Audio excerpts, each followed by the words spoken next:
Bismillahirrahmanirrahim. Assalamualaikum warahmatullahi wabarakatuh. Perkenalkan, nama saya Nur Akhamul Karimah, NIM 18032110064, kelas manajemen pemasaran D. Di sini saya akan mempresentasikan tentang riset pemasaran dan analisis perilaku. Saya mengambil komoditas toge yang berada di daerah saya. Perilaku konsumen, saya mengambil faktor sosial pada Pasar Pilang. Berikut kuesioner yang dilakukan saat wawancara. Di sini ada 11 pertanyaan untuk 30 responden yang berindikator S setuju, CS cukup setuju, dan TS tidak setuju. Pemasaran ini saya menggunakan analisis SWOT yang terdiri dari keunggulan, kelemahan, ancaman, dan peluang. Yang pertama, ada keunggulan di Pasar Pilang ini memiliki biaya parkir yang murah dan dekat atau terjangkau. Ini membuat konsumen dalam membeli komoditas toge ini lebih gampang dan terjangkau. Kemudian memiliki kios sendiri. Di Pasar Pilang ini sudah memiliki kios sendiri dalam berdagang. Yang kedua, ada perilaku pedagang. Terkadang pedagang memiliki kecurangan untuk harga yang tidak sesuai dengan pasar. Yang kedua, ada kualitas dan kuantitas SDM yang belum memadai. Di Pasar Pilang ini memiliki saingan pasar tradisional yang dekatnya tidak jauh dengan Pasar Pilang. Jadi konsumen ini tidak menentu berbelanja di Pasar Pilang, tetapi berbanding dengan pasar selanjutnya. Yang ketiga, ancaman dari komoditas toge ini banyaknya pedagang yang serupa berjualan dan berdampingan. Ini menyebabkan persaingan antara pedagang toge dengan pedagang toge yang lain. Yang pertama, ada mempelajari teknologi seperti internet di era revolusi 4.0. Mengapa kebebasan untuk berdagang? Karena di Pasar Pilang ini masih pedagang di Pasar Pilang ini masih belum terjamahnya internet. Jadinya perlu pendampingan dalam pengenalan internet untuk melakukan marketplace yang lebih luas dalam bidang pemasaran tradisional ini. Yang kedua, mencari tengkulak yang memiliki kualitas kacang hijau yang baik.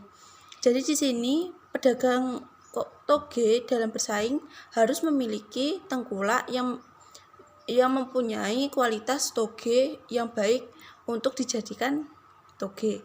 Memiliki kualitas kacang hijau yang baik. Faktor perilaku yaitu faktor sosial terhadap pembelian toge. Saya menambah macam toge yang 10 pertanyaan dan dibagikan sekitar 50 responden. Kebanyakan di Pasar Pilang dapat dilihat korelasi sebesar 0,669 signifikan lebih kecil diterapkan yaitu 0,05. Jadi yang banyak diminati terjadinya hubungan faktor sosial dengan pembeli toge dengan keterangan faktor sosial yaitu X dan pembeli sawi yaitu Y.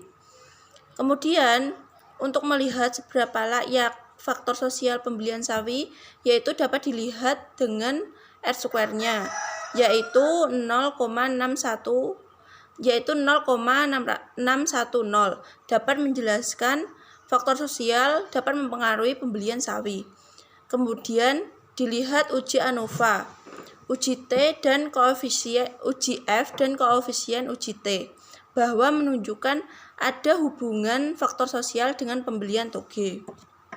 Kemudian dari hasil riset pemasaran terdapat pembahasan untuk meraih pangsa yang besar akibat persaingan yang ketat, maka harga, lokasi, keragaman produk, dan kualitas merupakan bagian dari strategi yang dapat digunakan. Namun, hal ini harus juga diikuti oleh kualitas kinerja yang baik yang diberikan oleh pengelola pasar tradisional. Sehingga hal ini akan meningkatkan produktivitas kerja pada pengelola maupun pedagang pasar tradisional.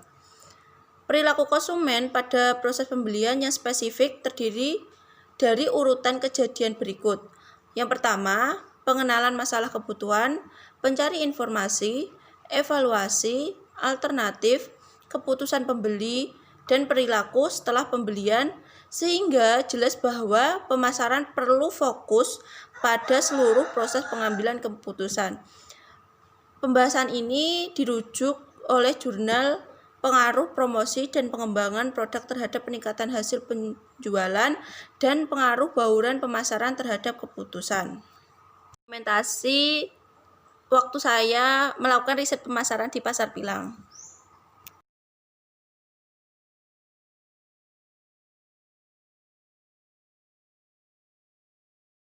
Sekian presentasi dari saya, semoga bermanfaat. Jika ada kesalahan atau kekeliruan, mohon dimaafkan. Billahi taufiq wal hidayah. Wassalamualaikum warahmatullahi wabarakatuh. Terima kasih.